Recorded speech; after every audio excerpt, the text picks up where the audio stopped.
In this video, I'm going to show you how you can get the fish filter on Instagram.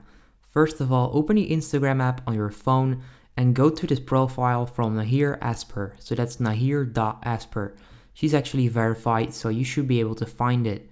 Now next up, click on the filter icon next to IGTV, which is right there.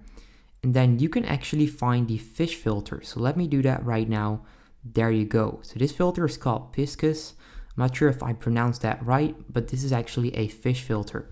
So you can then click on try it, and then as you can see right there, you can actually get the fish filter simply by following the steps that I just showed you. Now you can then film it. As you can see right there, that works. Then you can also take pictures.